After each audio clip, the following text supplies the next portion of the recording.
We continue now at the top of Daf Yud Gimel Amud Aleph and Meseches Makkos. This is Makkos Daf 13a. This Daf is sponsored by David Grossman. Thank you for your sponsorship. If you'd like to sponsor an Amud Daf, see the description box below, and see the description box below to see how you can support this channel. And the Mishnah continues, Malim hayu schar leLevim. Those who were exiled, the Rotzchim who were exiled to the Ari Miklat, they would have to pay rent to the Levim. Divrei Rabbi Yehuda, these are the words of Rabbi Yehuda. That's Rabbi Yehuda's opinion. Rabbi Meir says, Lo hayu malim lehen schar. They did not have to pay them any rent. And the Mishnah continues, V'chozer l'srara shahaya ba, divrei Rabbi Meir. Rabbi Meir says that when the Rotzeach, when he leaves the Ar Miklat, let's say when the Kohen Gadol dies, he returns to whatever public position that he had before, he's able to return to that position. Rashi says, let's say he was a Nasi or a Rosh Beis Av, in those situations, meaning a Rosh Bezdin, in those situations he'd return to that position. And the Mishnah continues, Rabbi Yehuda says, Lo hayachozer l'srara shahaya ba, he would not return to the position that he held before. And the Gemara says, Amar Rav Kahana says, Machlokes b'sheish. The machlokes in the Mishnah about whether they had to pay rent, that's by the 6 main Arei Miklat. Demar Savar Lachem Leklita. One says that when it says Lachem, the Arei Miklat are for you, it means to say they are for you for a protection, but you still have to pay rent. Umar Savar Lachem Lechol Tzarchechem. And the other one says, no, Lachem means to say that it's for all of your needs. They're allowed to live there free. They don't have to pay any rent. Avol Barboy Mushtayim, but in the other 42 cities that were used as Arei Miklat, Divrei Hakol Hayu Malin Lahem Schar. There, everybody agrees that they would have to pay rent. Amarle Rava says to him, Havadai Lachem Lechol Tzarchechem Mashma. It's not true. Certainly the word Lachem means Lechol Tzarchechem. They're able to live for free. Elamar Rava, rather Rava says, Machlokes Barbo Mushtayim. The whole Machlokes is only by the 42 cities. The Marsavar that one holds Valeim Titnu. It says, and upon them you're going to add on these other 42 cities. And we mean to say as follows, Kihanach Leklita. It means they're like the main 6 cities that they're able to give protection, but still you have to pay rent. They're not like the 6 cities in terms of rent. There, by the 6 cities you can go for free. But in the other 42, they can afford protection, but they're not free. Umar Savar, the other one holds no, Valeim Titnu. Upon them you're going to add the 42 cities, meaning Kihanach, they're exactly the same. Mahanach Lechol Tzarchechem, just like those cities, the 6 major Arei Miklat are for all of your needs. You don't have to pay rent. Af Haninami Lechol Tzarchechem. So too, by the 42 cities, it's for all of your needs. You do not have to pay rent. Avol B'sheish, but by the 6 major Arei Miklat, Divrei Hakol Lo Hayu Malim Lohen Schar, everybody agrees that there was no need for the Rotzchim to pay rent. And the Gemara continues at the 2 dots. The Mishnah said, Chozer l'srara shahaya ba. Again, there was a machlokas ta'anoim, whether when the person gets out of the Ar Miklat, does he return to the position that he had before. And the Gemara says, Tanu Rabbanan, the rabbis taught, V'shav el mishpachto, it says he's going to return to his family. This is by an Eved Ivri, when he goes free either after 6 years, or let's say by Yovel. It says he's going to return to his family, V'lachuzas avosav yashav, and then it says he returns to the heritage of his forefathers. And the idea over here is, L'mishpachto hushav, he returns to his family. Ve'eno but he does not return to that which is to his original position, essentially. That's Lamashe Hechziku Avosav Divrei Rabbi Yehuda. These are the words of Rabbi Yehuda, and that's similar to what Rabbi Yehuda said in our Mishnah when it comes to the Arei Miklat. And Rabbi Meir says, Afushav Lamashe Hechziku Avosav, he does return to what his fathers, what they had possession of. El Achuzas Avosav, when it says to the heritage of his fathers, Ke'avsav, it means like his fathers, he returns to his original status, and that also is consistent with what Rabbi Meir said in the Mishnah by Ar Miklat. Rabbi Meir said by the Arei Miklat, V'chozer l'srara shahaya ba, that he does in fact return to the status that he had before. And the Gemara continues, V'chein begola, and the same thing is true when it comes to exile, meaning this machlokus that we just have here by Eved Ivri, that exact same machlokus is true by exile as well. Kishuomer Yoshev l'rabos esarotzeach. When it says Yoshev, that when it says in the pasuk again, it says V'alachuzas avos of Yoshev, that comes to include the rotzeach, that comes to include the murderer. And we will note over here that the Gra has the Girsa not of Kishuomer, but Shenemar, meaning to say that by exile it's the same thing. Shenemar, again, as it says, Yoshev l'rabos etzarotzeach.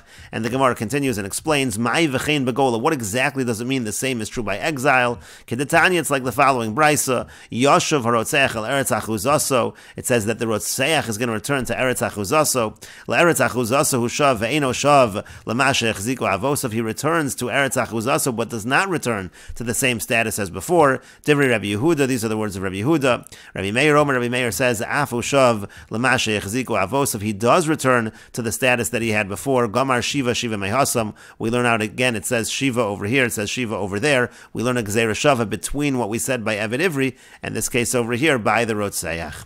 And Rashi explains, V'chein begola, the same is true by exile, k'machlokas be'evid ivri, the same machlokas we find by evid ivri, kach machlokas berotzeach, that is the same machlokas by rotzeach, shagola, who is exiled, v'chazer b'misas HaKohen, who returns after the death of the Kohen Gadol, u'mehacha yolef, and we learn it from here, techashu omer kani yashuv, when it says over here, yashuv, kra yiseir, it's an extra pasuk, the matzi l'michtav, v'shavel mishpachto, v'yalachuzas avosav, it could have just said he returns to his family, and the achuzas avosav, v'lishtok, it could have been silent. Why does it add the word yashuv? That's an extra word, and the idea is that, again, we make the Gezerah Shava, and we compare the two. We compare the Rotzeach to the situation of the Avid Ivri, L'rabos as a Rotzeach, to include the Rotzeach, to Mufla Lodon Heimenu Gezerah Shava. It's a free word that we can use a Gezerah Shava. Nemar Kan Yashuv, it says over here by the Avid Ivri Yashuv, and Nemar Rotzeach Yashuv, it also says by Rotzeach Yashuv HaRotzeach, El Eretz HaChuzasu, it says Yashuv HaRotzeach, it says the word Yashuv, Kinem Mefarish V'Yazel, Mai V'chein Begolo, Maskana Gamar Shiva Shemei Mehasam. Like the Gemara will go on to explain, what we're really saying is we make a Gezerah Shava, whatever the halacha is when it comes to Avid Ivri. That's true over here. That's why it's the same machlokas tanoim over here by Ir Miklat as it is by Avid Ivri. Hadron alach Eluhain Hagolan. We will return to you. Parak Eluhain Hagolan. This is the end of the second parak of Meseches Makkos. If you're enjoying these videos and this channel, please like, share, and subscribe. And take a look at the description box below to see how you can support this channel. And we will now begin the third parak of Meseches Makkos. And the parak begins with the Mishnah, Ve'elohein halokin. The following are cases that get malchus. And Rashi explains, Elohein halokin, Elulav dafka. It's not only the following cases that get malchus, the Tana v'shayr lokin tuva. The Tana leaves out many cases where there are malchus. Elatana chayve krisos. Rather, what's going on in this Mishnah is first we're going to have a bunch of chayve krisos, cases where the person is liable to the punishment of kares. Lashmeinon diyesh malchus b'chayve krisos, to teach that there is malchus by chayve krisos. We'll come back to this Rashi in a moment. In any case, ve'elohein halokin, the following are cases of malchus. Habal achoso, somebody who has relations with his sister. Achos aviv, achos imo, and on the sister, and with the sister of his father, the sister of his mother. Again, these are all cases of kares that have malchus. Vial achos ishto, the sister of his wife. Vial eshes achiv, and the wife of his brother. Vial eshes achi aviv, the wife of the brother of his father. That would be the wife of his uncle. Vial hanidor, if somebody has relations with a nida. Almona lekohen gadol, a widow to a kohen gadol. Again, we're going to see Rashi on a lot of these cases. A widow that has relations or marries a kohen gadol. Grusha v'chalutza lekohen hedyot, if you have a grusha or a woman that had chalitza done to a kohen hedyot. Mamzeres unesina liyisrael, if a mamzeres unesina is with a Yisrael, with a Jewish man. Bas Yisrael, if there's a Jewish girl. Linesin ulamamzer, with a man that's in a sin or a mamzer. Almona ugrusha, let's say the woman is both an almona and a grusha. Chayav aleh misham shnei shemos, that's actually two violations that you're liable for. But grusha v'chalutza, if she's both a grusha and a chalutza, eino chayav ela misham achas bilvad, then there's only one liability in that case. Again, Rashi at the beginning before said that we're listing here a bunch of cases of kares to teach that there's malchus by chayve krisis. And Rashi now continues, Vitana almona ugrusha. Now, why do we have listed over here almona and grusha as cases with malchus? Lashmin, and to teach almona ugrusha chayav aleh misham shtei shemos. That's because these are not cases that involve kares, but we want to teach the chiddush towards the end, where we say that by almona and grusha it would be considered two violations, whereas grusha v'chalutza it would just be one violation. And Rashi continues, Vitana tevelu ma'aser rishon shelo nitla truma. So the reason why we have in the Mishnah coming up cases of tevel and ma'aser rishon without taking the truma from that ma'aser rishon, delo mefarish lav didhu behedya. The reason why those cases are included here, those again are also not cases involving kares, but those the lav is not explicit. V'chein hektish shelo nifta, and similarly that's true by hektish which was not redeemed. V'aidi detana hektish tana ma'aser sheni, and once we already learn hektish in the Mishnah, we teach ma'aser sheni as well. But bahadei together with it, the tarvayu malchus didhu misham mechusrei pedia. They're both similar because you get malchus because they weren't redeemed. V'chein beruban yesh davar chadash, and that is true by the majority of the cases in the Mishnah. There's something new. That's the reason why they're mentioned. Nesina, and then the Mishnah mentioned a Nesina who marries a Jewish man. What's a Nesina? Min ha-givonin. That's somebody who comes from the nation of the Givonim. Umalkus misham lo tischatin bam. The malchus is because of the violation of the lav of lo tischatin bam. And almona grusha, let's say the woman is both a widow and a divorcee. Shenes almana meish echad, she was widowed from one man. V'nes garsha meish acher, and then she was divorced from another man. Chayv ola shtei malchus. So there's going to be a liability there for two malchus. Misham shtei shemos, because of two violations. Misham shtei azharos, because of two warnings. Shtei and mefurashos b'mikra, because both warnings are explicit in the pasuk. V'azhara tarvayu kaima, and the warnings going on both. But if it's a grusha v'chalutza, let's say she's both a grusha and a chalutza. Grusha v'hi chalutza, she's both a divorcee and a chalutza. Eino chayiv olela mishum grusha. There, the liability is only going to be for grusha. Shachalutza ain't a ksuva, because chalutza is not actually written in the Torah explicitly. Elami ribuya maisinla. We just learn it from an inclusion, from an extra drasha. The Tanya b'kiddushin grusha ain't li ala grusha chalutza minayin tam lomer v'isha. We learn in kiddushin the Bryce it says grusha. I only know a grusha. How do I know chalutza? That's learned from v'isha. And the Mishnah continues at the two dots. Hatame sho'achal as hakodesh. If somebody is tame, eats something that is holy. V'habal hamikdash tame, or somebody enters the Beis Hamikdash and he's tame. V'ochel chaylev v'dam v'noser pigel v'tame. Somebody who eats chaylev, dam, noser, pigel. Noser is leftover from karbanos. Pigel is where there was the wrong intention, and tame is talking about if a carbon becomes tame. V'hashochid u'mala b'chutz. Somebody who shechts and he brings offerings outside of the Beis Hamikdash. V'ochel chametz b'pesach. Somebody who eats chametz on Pesach. V'ochel v'osem malacha b'yom HaKippurim. Somebody if he eats or he does malacha on Yom Kippur.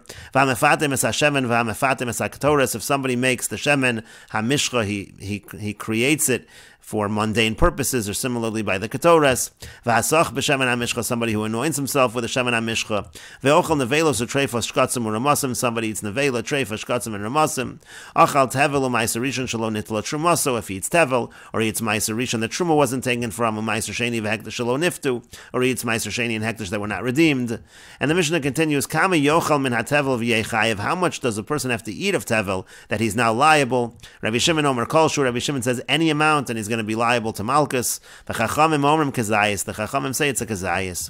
Amar Lahen Rabbi Shimon said to them, don't you admit to me that if you eat a small creature, even any size, it doesn't have to be a Kazayis. If he eats an ant, then he's going to be Chayiv. Amar Lo, they said to him, that's because it's a whole creation. Amar Lahen, he said to them, so to a kernel of wheat, that is an entire creation. And Rashi explains, Tamei sho'achal as hakodesh, someone tamei who eats kodesh, as harasim mefarish b'Gemara. The warning will be explained in the Gemara. Noser ksibei v'seraftas ha-noser beish lo yochal ki kodeshu. By noser, it's a pasuk. It says you have to burn the noser, you can't eat it. V'az haras pigel nami mehacha. Pigel also comes from here. Midachsiv ki kodeshu. Since it says because it is kodesh, so therefore when it comes to pigel as well, that warning applies. Again, pigel is where the intention was wrong.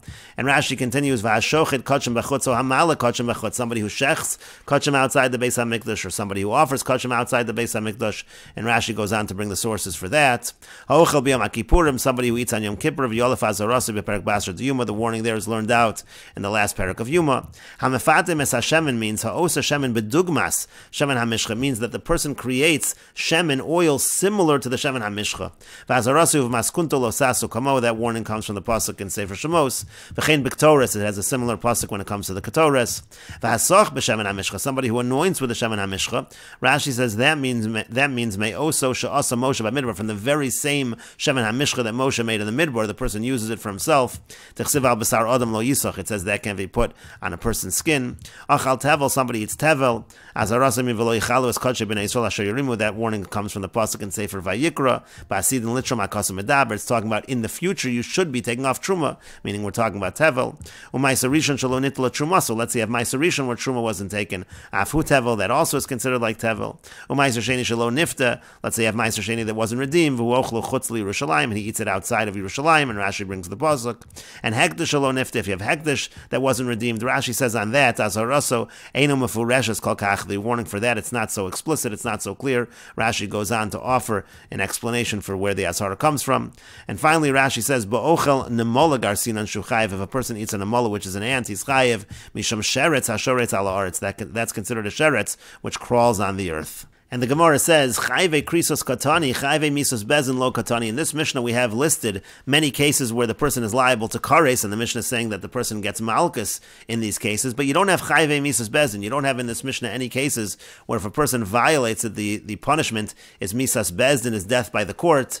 And so the Gemara says, Masnisin Moni, who is the author of our Mishnah? Rabbi Akiva. It seems to be that the author of our Mishnah is Rabbi Akiva. Tanya, because we learned in a brayso, echad chayve krisos, v'echad chayve misos bezdin, whether we're talking about chayve krisos or chayve misos bezdin, and we will continue with this discussion in the next video on Daf Yud Gimel Amud Beis.